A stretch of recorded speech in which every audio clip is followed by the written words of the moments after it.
want to work with your traditionally at-risk groups. But in summary, really, everybody is at risk of skin cancer.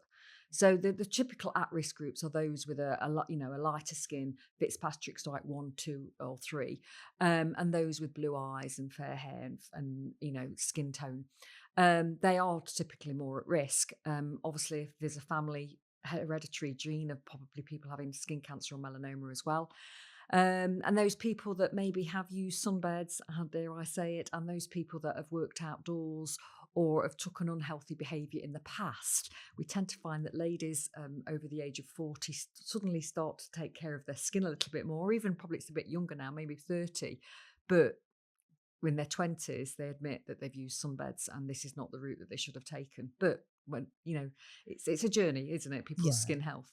In fairness, though, the education wasn't there years and years ago. I can remember going on holiday and with carrot oil and Yeah, different things. yeah, yeah, Um, thinking it was all about the tan yeah, rather than about yeah, the yeah, protection. yeah, yeah. So I think now when you see children that normally, like you see parents putting high factors onto them. When I was small, I don't think No, that no, happened. no, no. So, we've probably had years and years of where we didn't have that protection kind of thing, just not through not wanting to, but just through the education Yeah, not being yeah, there yeah, kind of thing. yeah.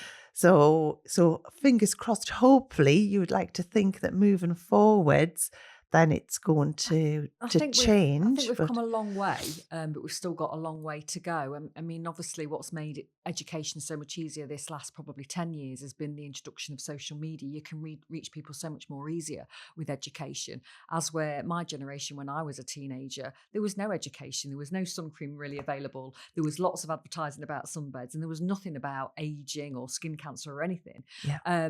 So the age of the internet and all of this has made education much more available. But on the flip side of that, you've also got social media encouraging that element of getting a tan, vitamin D, sunbeds are good for you, which all that work that we've invested is easily nipped away at by social media influencers that are in their 20s who are bucking the trend. So however much we think we've done, there's always more to do to get that messaging out there, particularly with sunbeds. We seem to be having a new generation of sunbed users now. I had a sunbed, dare I say it. I had one that I hired at home, Yeah, put in the used spare to be room, able to hire get a one. base tan for when I went away. There was no education. I just thought that was a great thing to do. Upon reflection now, it was totally the wrong thing to do. But yeah, the sunbeds, the culture is that people want to get a tan. There is a massive audience out there of youngsters that want to have a tan. Our weather is not always that consistent, so people are starting to use sunbeds again, which is something we really do advocate not to do.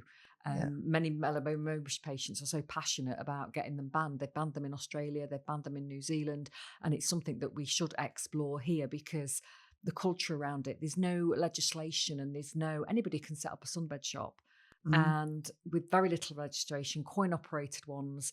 And, teenagers are going in, want to go to a prom, and they get into this habit of going in 3 or 4 times a week. Yeah. Yeah. And that's the concern. It's a ticking time bomb, really. And Yeah. that's what we're concerned about. So however much education we do, however, we try and root this education, there's almost so much more to do.